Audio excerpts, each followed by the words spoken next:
which player from before the IPL era could break the record at an IPL auction? I think we're both going to have the same player, but I'll let him say. Tony Gregg? Well, Tony Gregg certainly would have marketed himself quite well. He would. Charisma. He got everything. Hit it, ball spin, ball quick. But he'd be everybody's darling, he'd be everybody's villain, he'd be perfect. But it's not him, is it? Was he Macram? I think he's also high up on the list, but it's not him, is it? Go on then. It's Garfield Sobers.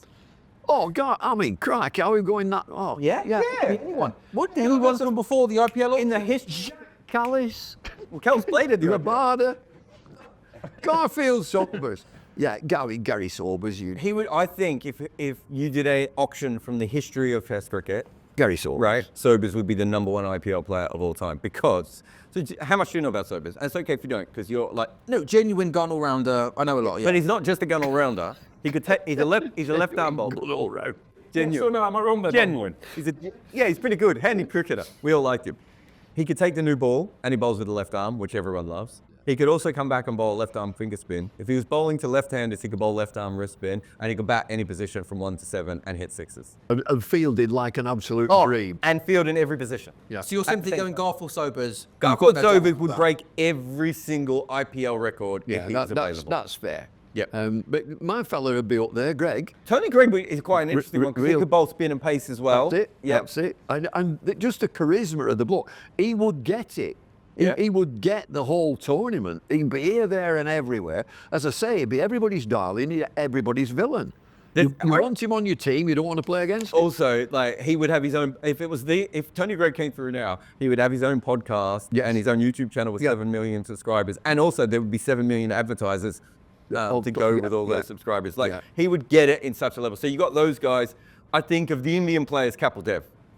Kapil Dev, in his peak, would probably be second to Sobers, just because, again, he fits perfectly in T20 cricket. Absolutely perfect. And then you've got, I would put Australian Keith Miller, would be a perfect T20 player, would have been an absolute star. And I'm not sure how seriously he would have taken a Bumble, but if he did take it seriously, he would have started. Beefy is another one. I think England player would be #1. He could stand T20. He could. No, it's not cricket, this. I don't think he even took one-day cricket seriously. No, he didn't. No. So, but would he take it a little bit more seriously if the Ambani family came with a briefcase full of cash? I was going to say, yeah. The answer to that is yes. You quickly go, actually, this T20 log is not too But bad. that's my point. You know Gavaskar once blocked out an ODI game. You know about Yes, you the do. first ever World Yes, Cup you do. game, they were chasing 300. Yeah, not having it. Not having it. And he went, oh, this is pointless. We can't chase 600. And he made 36 not out off 130 balls or something, right? Harbour net. And everyone's like, oh, he would never have liked T20 cricket. If you had gone to Gavaskar and said, you're going to captain an IPL franchise and make $5 million a year, Gavaskar would have been like, I'm the best T20 player in the world. I'm going to do everything I can to be a star in this format. Same with Boycott. Boycott used to bowl a little bit. Did you know that? He bowled for England in World Cup. With his cap on, back to front. Yep. Village. Yeah. Oh, my God. Really? It's called Boycott Village. Or bowling with your hand backwards. It's really. Even I know that's village. So, And filthy in swing. They were dirty, horrible, wide of the crease, all splayed. it wasn't good. It wasn't good. But the point being, Boycott, in this day and age, would be working on his bowling all the time and, again, would have tried to get himself into the IPL. So you've got all those sorts of guys. But Sobers is out. If you want to go through all the greatest attacking players of all time, obviously Viv Richards would be pretty high up on any list. That's it. Brian Lara would be another one. Clive Lloyd would have been a great player. You would have got him as Rover Shift captain. And on. Victor Trumper, the old Australian player. But the bowlers at the moment, they're in the IPL, are they the ones going for the real big money? Bowlers. The quick bowlers? I mean, we saw last year Stark and Cummins break it, both in the same auction. Yeah, you've got to remember, sometimes when you break the record in the smaller cycle, it's because a team just needs a bowler and two teams are going after the same bowlers, it goes up, so it's a little bit different. But Wasim Akram, Curtly Ambrose, and I think the greatest limited overs bowler of all time is probably still Joel Garner, although Bummer is coming for his title. Joel Garner would go for an amazing amount of running. I think the Joel Garner's economy rate in ODI cricket is like 3.1, and his bowling average is 18. That's healthy, isn't it? I think he'd be okay in T20 cricket. One name you haven't mentioned, though, how would this guy get on? David Bumble Lloyd. Don't think he's getting in. What league would you have played in Bumble? I reckon you would have been okay in the BPL. Left arm finger spin, left-hander, low-scoring league. I'd be quite careful. All right, you're not getting an IPL gig then, Ball. Not an IPL league. He would have played league No, cricket. the best job in the IPL, I've watched this, I've been fascinated. The best job, mentor. What a job that is. How have you never been a mentor? I've never, just sit on that bench with them. Now, here, lad, get yourself out there, hit it for 6, hit it into the crowd, every other ball, don't get out. And all you've got to do, you don't get out. When you're bowling, just knock all them stumps out of the ground, don't get it for 4 or 6. Off you go. And they've all got a pen and paper, don't they? Yeah. And they're not actually writing anything down, are they? Yeah, They're just mentor. making thoughts and You crosses say out, that the mate. coaches have pen and paper. Not all the mentors are sitting there writing. Everyone's got a pen and paper and they're just having a little scribble along. aren't they? Mentor. What a job that is. Who would have been of the older players? Who would have been the best mentor? Well, I noticed that Sachin was a mentor. But he played in the IPL. Yeah, he did. And when he finished, he became mentor. Viv Richards was a mentor. Mentor, yeah. Warney, I think, was a mentor. Yeah. I mean, it is your ultimate gizzard job. Gizzard job, come on, I can do that. Would Beefy in India? No, would Beefy have been a good mentor? No.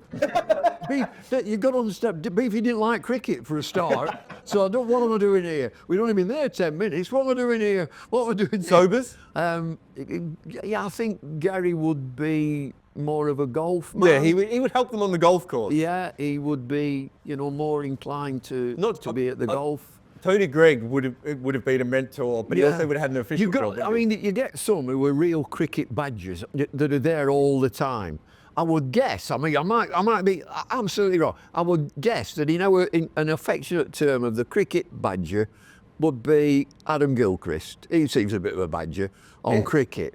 But like Beefy, no, crikey. Look, I can get a bottle of wine here, get a restaurant, get out of the golf club, go fishing. Cricket, no. Oh, I've got another player we missed, actually, because Gilchrist did play in the IPL, but one who didn't was Lance Klusener. Oh, there's Remember another. Lance Klusener? Yeah. So Lance Klusener basically changed batting it. because Smashed he's the it. first guy to come in and do range hitting. Yeah. Okay, so he's getting him IPL. And he was massive. Yeah. Check out the '99 World Cup. I think he was dismissed once in that World Cup or twice, and still had a strike rate of 130 at a time when no one was doing that. And I think he was the 4th leading wicket taker in that tournament as well. Incredible player. I think he goes for a lot of money in that. There's probably a few of those big, strong all-rounders who weren't like random players you've never heard of, like Gary Gilmore, who in their peak would have been really great IPL players and better in T20 cricket than they were in the other formats. Yeah. We look back, looking ahead, recording this a few days away from that mega auction. Who's going? Is anything? What's going to be the big move? What's the word big on the deal? street? Yeah, What's the word on the What's the word on the street? street? Is a record going to be broken? What are you going to be talking about in a few days' time, Jarrod? Josh Butler is interesting to me Well, go on, why? because his franchise moved on from him because they've got a lot of Indian batting, and Are you surprised they moved on from him? I just think that the league's wrong. If you have to move on from Josh Butler, it means that if you're a good team, you should be able to keep Josh Butler. And the fact that they haven't shows that there's a problem within the structure of how they're keeping players, right? Not having to go at the Royals, but just, I don't know. Do you know the rule that they changed where if you hadn't played for India anymore, you now count as uncapped? So MS Dhoni could stay with CSK. Like, they're changing the rules as they're going. They should have a rule like that for Josh Butler as well. I think Josh Butler is interesting because if you think he's still in his prime, he's worth an absolute fortune, isn't he? But the player I'm really interested in, and I hope goes for the most money, is Jake Fraser-McGurk. So he's the first player Most money, though. He's the first player we've ever seen who could score at 2 runs a ball, right? And he's been in terrible form, and he doesn't look like that player. He's been in bad form, hasn't he, the last couple of months? There isn't another batter in the world who can win a game in 6 overs the way that Jake Fraser-McGurk can. So I think... Josh Butler could. Not in 6 overs, not these days. He works his way into his innings a little bit more, doesn't he? He's got he can go through the gears, though, Butler, if he needs Yeah, to. Right? going through the gears. Jake Fraser-McGurk has no gears. He starts in 8th gear, which is why sometimes he's not going at all. Jake Fraser-McGurk, Bumble. That's a shower and a half. Jarrod. So I could see teams who aren't particularly smart just going, we have to put everything we can into getting this guy because he's 22, 23. They call him the Brewster. He's already got his own branding, right? He bats in a way where he thinks he's playing baseball. It could all go horribly wrong, but he also could get a huge amount of money. Any of these young England batters who are going to break into IPL who haven't played there before? Jacob Bethel? I'm really interested in Bethel as well because he might be the best fielder in the world. I don't know. Have we talked about that yet? The Bethel might be the best fielder going around as well. And he can bowl a little bit. He could go for a lot. What do you think of Mosley? Yeah, I mean, Yeah, he's okay. It's a weird bowling Yeah, style, though, yeah. isn't it? I mean, if he can bat and bowl and hit it into the And crowd, field. you've a chance. Yeah. You've got every chance. Phil Salt's available as well, again, isn't he? Yeah, he wasn't picked up at KK. I would yeah. be paying a lot of money for Phil Salt. Why? Because again, in 6 overs, he can completely change the game. And most of the other players who can change a game in 6 overs have been retained. So Head and Abhishek Sharma and all those sorts of guys. But Fraser McGurk and Salt are the two that we know that can do that. And Salt is the one that you trust, and Fraser McGurk is the one that you hope. Can Salt play red ball cricket for England? There's one for you. Can Salt? Are you going to bat him at first drop? No. Bat I think him about at- a 3 you can play for England. No, bat him at 7 and Smith at 3. Anyway, No, in terms of Indian players as well, Yep. that are available, who could go for the most in terms of the Indian players? I think Arshdeep Singh Arshdeep. might go for the most. I'm a bit shocked that his franchise didn't just give him the bag. So he was on like 4 crore, which, you know, if you're an Indian fan, you understand what I'm talking about. But it's not a huge amount of money. Like 10, 12 is when you start to get to the real money. And I think Arshdeep Singh is a left-arm seamer who has been fairly successful throughout his entire career and is, 24, 25? Just give him the bag and hope that works. But maybe they're being, you know, so him, Siraj, Ashwin are three players. And Shreyas Iyer was the captain of the... One of us. KKR, yeah, of course. Captain of your side. Yeah. My My side, yeah. As a KKR fan, how do you feel about the fact they haven't retained their own captain?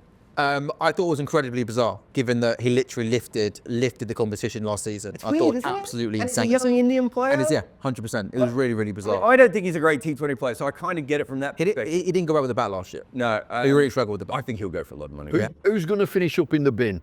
The crikey. Okay, can I, so just to any England players that could not get, so I'm looking at someone like, look, I'm sure he will, but I think Sam Curran, a couple of years ago, went for the most ever amount of money. He did. He's had a little bit of a drop off. Yeah. He hasn't been retained by Punjab. Is he someone that, is he going to get picked? Is he going to go for big money? He's gonna have to. Should he get picked, isn't he? Because he's an all-rounder, He right? should get picked, but I don't think he should be anyone's first choice player anymore. I think and Punjab are obsessed with Sam Curran. I'm hoping they've moved on emotionally. The thing with Sam Curran is if you have a very good team, he fits in perfectly. If you make him the star, he's not good enough at any one skill to help you, right? But if you have a really good team, it gives you incredible flexibility. So you have to know who the team. Johnny Bairstow in there? Yeah, I think Yeah, I reckon- Bairstow. Yeah, and he had one great innings last year, didn't he? Where didn't he chase 200? Got 100, yeah. 60 or Yeah. something. He doesn't look like quite the Johnny Bairstow that he used to look like. Liam Livingston's an interesting one. I still think he's a really good player. He's talking about. I think a lot of people underrate him. He's just coming good again. Yeah, he's hit Yeah. form at I good kind time. of think with Livingston, there aren't many players in the world that are more likely to hit 3 sixes in a row than he is. And that, Not Fraser McGurk. well, Fraser McGurk might hit 9 in a row, but he might not face 9 holes. So, you know, They were scored 40 rolls best. So it was good. But I just think with Livingston, it's like he could switch so quickly into God mode where you're just like, oh, And God, he's become a really good bowler the last 6 months, well, hasn't he? probably not that, but Oh, certainly come his on. batting. He's would you not say he's a good bowler now? He's useful. He's Useful? Useful. good. Yeah. you have him as your 5th bowler in a side. Did sick. Well, there you go. So, Didn't he in the match that West Indies won, he went 1 over for 30. Yes. 1 over for 30. It can happen. What I'm saying is always great. Yeah. with Jimmy Anderson, would you? I was going to say Jimmy. I would ask you, Bumble. It'd be some story, wouldn't it? If Jimmy Anderson gets an IPL contract. He must be collecting air miles, Jim. Or he likes getting out of the house. I couldn't believe it. I thought this is a bit of a spoof that Jimmy Anderson shoved himself. And he's at the base rate, isn't he? Does that mean he has to go at that rate, or can he go? He can go higher. He can go higher. That's if 2 teams want him. I can't imagine 2 teams are going to win. So when the IPL started, I think there was. What 10 about marketing value? Well, I don't know if he puts that many Indian bums on seats. Oh, really? Yeah. You don't even care that the leading wicket taker of seam bowlers, that's not sexy for Jimmy him. will make him Is Joe Root in a lot of teams? So Sure. do you remember when Flintoff went? Flintoff was the last player I thought that from England that had the ability to do that. I just don't think Anderson does. I'm not saying. Is there any value though in a team picking up Jimmy Anderson? So when the IPL started, I could be wrong, but you could have 10 or 12 overseas players, which actually was a much better system because it allowed you to pick. You didn't have to pick the same players over and over again. You could have a specialist in there, right? You could have Samuel Badri in for just 2 games if you wanted, right? Now I think it's 8 that you're allowed to have in your overall. It's 8, squad. yeah. Yeah, And you can play 4. because of that, they don't feel as comfortable having someone like Jimmy Anderson in. So I don't see how he fits into it. I think that's a mistake of the IPL. I wouldn't even have overseas players. I'd allow them to pick any players. The Indian players are more than good enough to get in the sides now. They don't have to worry about that. But they're not going to go that direction. So I think it would be hard to get Jimmy Anderson in. But if I'm a team, I say, look, we can't pick you as a player, mate. But do you want to come over and be a Mentor. Oh, what a job. There we go. The full loop. job. Yeah, we brought it back. You guys are good at this, by the way, aren't you? Jimmy's going to have some time in India, isn't he, next couple of weeks? He's going to earn some decent money, mentoring. I just wonder when, he's obviously comfortably off, Jimmy Anderson. He's in at the base rate and somebody just snaps him up at that. And he looks at it, really? Is that it? Yeah, but if Jimmy Anderson gets the base rate, surely he can get advertising and, all the sorts of stuff of maybe he goes and opens a couple of supermarkets and gets a watch deal and everything else. Open a supermarket? Indian cricketers open supermarkets and shopping centres like you would not believe. They make a lot of... Coming down to Jimmy Anderson He's to get he's not an Indian cricketer, is he? No, but the overseas... Aaron Finch had like a hair care ad at one stage. Do you know what I mean? Like, these things happen when you're over there and you're fun. Did you not know about it? So you know what England cricketers do when they're retiring? They go around the corporate boxes. Sure. Indian cricketers open supermarkets and shopping centres and they go and they get the big novelty scissors and they take the photo and they smile with the CEO and they make mad cash. More money than he made his entire career for opening a single shopping centre. I'm having lots of fun with this. Throw me one more name, a name we should account for. As in big money, not getting picked at all. Throw me another name. Oh, you want another player who made... Anything. I'm just going to go Jacob Bethel. Jacob Bethel. He's a very exciting young cricketer. I think Jacob Bethel's a really, really good one to watch. You like him, yeah? I'm really interested on Prithvi Shaw. Yes? Yeah, Prithvi because Shaw. he was an absolute star a couple of years ago. Yeah. And no longer in fashion anymore. There is not many players in the world who are better at hitting boundaries and the power play than Prithvi Shaw. I know Fraser McGurk. I know Prithvi Shaw has some other issues. Liam Livingston. Oh, Liam Livingston. They're not in the power play. Livingston's not in the power play. You You had him as a bowler a minute ago. He just got hit for 30. Liam Livingston, in the last year for England, has been a very, very good bowler. How did he bowl in the IPL last time? I said for England, he's been a very good bowler, okay? I'm going home. I think we're done.